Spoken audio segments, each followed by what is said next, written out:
bagi teman-teman atau sahabat ngaji cerdas yang beragama lain, jangan takut untuk mempelajari Islam itu seperti apa. Jadi sekali lagi pertanyaan saya, Pak, saya sudah mempelajari. Nah, kemudian siapa nama raja yang dilawan oleh Samson? Mungkin itu bisa ditunjukkan kebenarannya.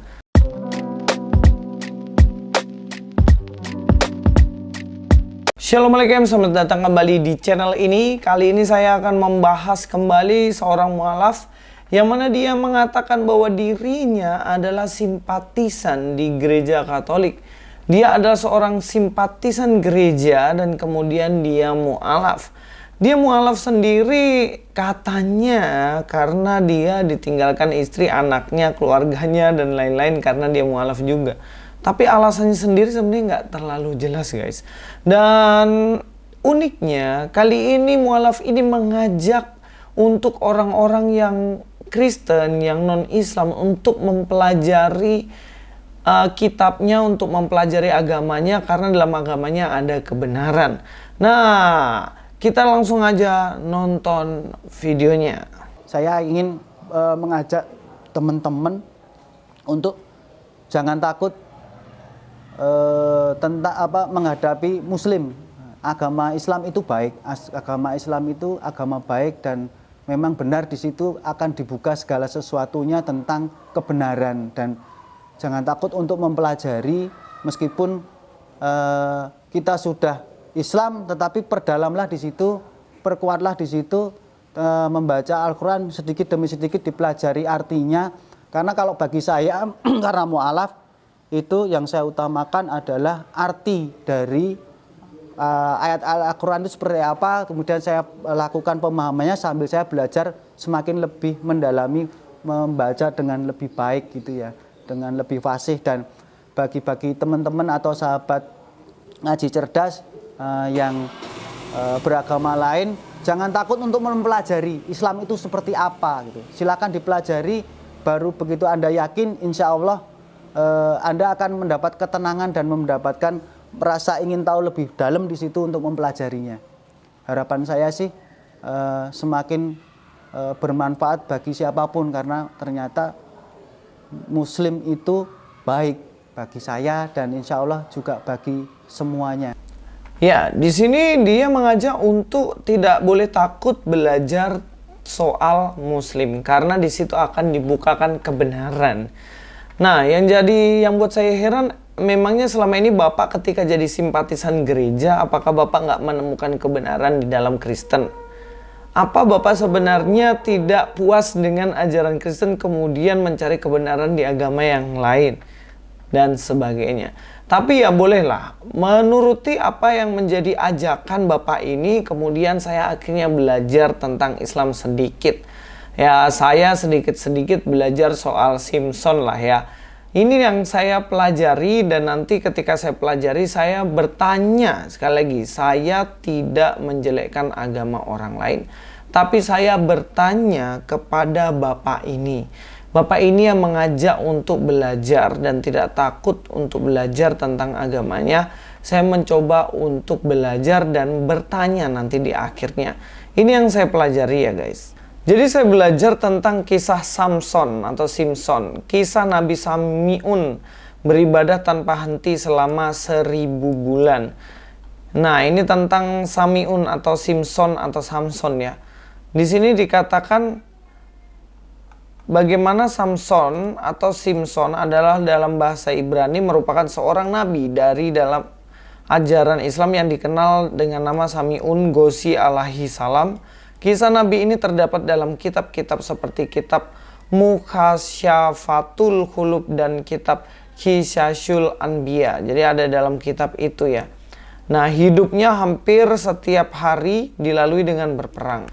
Cerita Nabi Samiun Ghosi AS adalah kisah Israiliyat yang diceritakan turun-temurun di Jaziriyah Arab. Cerita ini melegenda jauh sebelum Rasulullah lahir. Dalam kisah para nabi disebutkan Nabi Samiun sanggup beribadah selama 1000 bulan yang diisi dengan salat malam dan siangnya berpuasa. Selama 1000 bulan ia menjadi pembela agama tauhid yang berperang melawan musuh Allah. hanya berbekal tulang rahang unta. Ketangguhan dan keperkasaan Nabi Sami'un dipergunakan untuk menentang penguasa kaum kafirin saat itu, yakni Raja Israel. Nah, saya mau garis bawahi Raja Israel.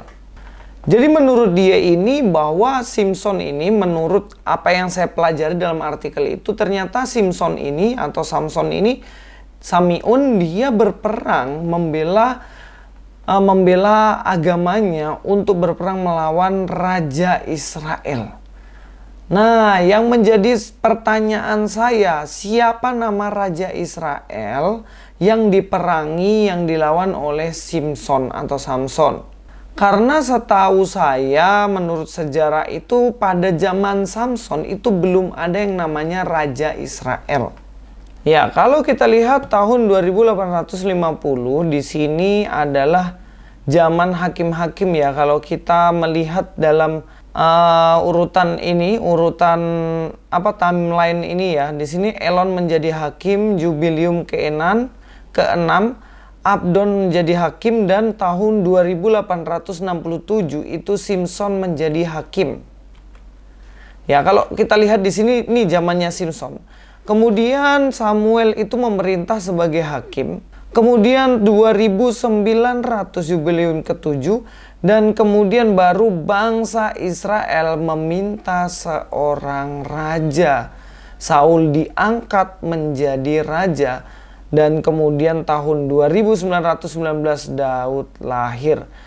Kalau kita lihat di sini, Simson kan sudah mati ya. Dia bukan hakim lagi, hakimnya itu sudah Samuel menjadi hakim, dan yang mengangkat Saul menjadi raja ini adalah hakim, yaitu Samuel. Simson udah nggak ada, tapi raja pertama adalah Saul kalau kita lihat ya dalam bagian ini. Jadi tidak mungkin kalau menurut sejarah ini bagaimana Samson itu berperang melawan Raja Israel, sedangkan dia pada waktu Raja Israel diangkat, raja pertama yaitu Saul diangkat, itu Samson sudah nggak ada, udah mati, sudah digantikan sama yang namanya Samuel. Jadi sekali lagi pertanyaan saya, Pak, saya sudah mempelajari. Nah, kemudian siapa nama raja yang dilawan oleh Samson? Mungkin itu bisa ditunjukkan kebenarannya. Kalau kita lihat di dalam Samuel sendiri ya, dikatakan dalam 1 Samuel 8 ayat yang kelima, dan berkata kepadanya, engkau sudah tua dan anak-anakmu tidak hidup seperti engkau, maka angkatlah sekarang seorang raja atas kami untuk memerintah kami seperti pada segala bangsa-bangsa lain.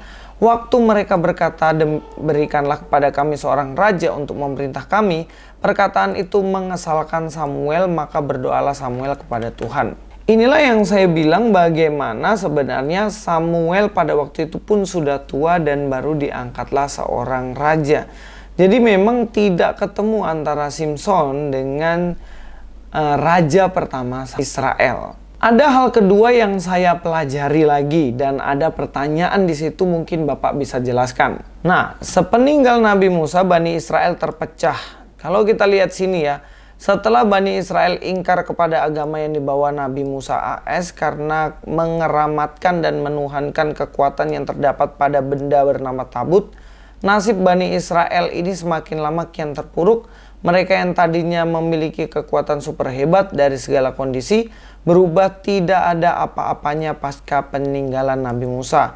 Dalam keadaan itu akhirnya mereka dapat dikalahkan dan diusir dari kampung halaman mereka sendiri oleh bangsa Palestina, dan akhirnya benda tabut yang mereka agung-agungkan dalam kehidupan sehari-hari itu diambil alih pemilikannya selama beberapa dekade. Palestina berkuasa di atas kaum Bani Israel.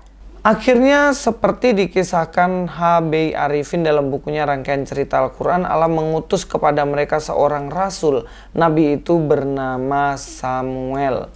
Nah, di bagian ini katanya sepeninggalannya Musa tercerai-berai lah ini Israel, dan kemudian setelah itu dikumpulkan pada zaman Samuel.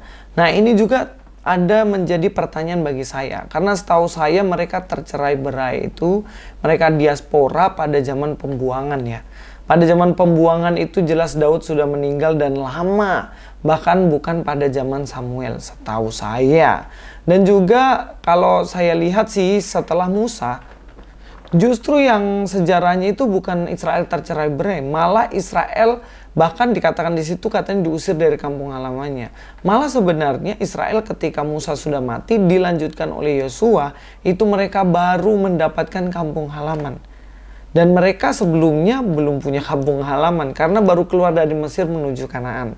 Sesuai dalam kronologi ini ya, dikatakan kematian Musa, Yosua memimpin bangsa Israel memasuki Kanaan zaman hakim-hakim.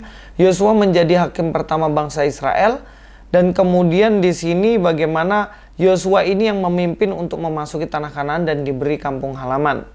Nah, itu seperti yang dikatakan dalam Yosua 1 ayat 1. Sesudah Musa hamba Tuhan itu mati, berfirmanlah Tuhan kepada Yosua bin Nun, abdi Musa itu, demikian hambaku Musa telah mati, sebab itu bersiaplah sekarang seberangilah sungai Yordan ini, engkau dan seluruh bangsa ini menuju negeri yang akan kuberikan kepada mereka, kepada orang Israel itu.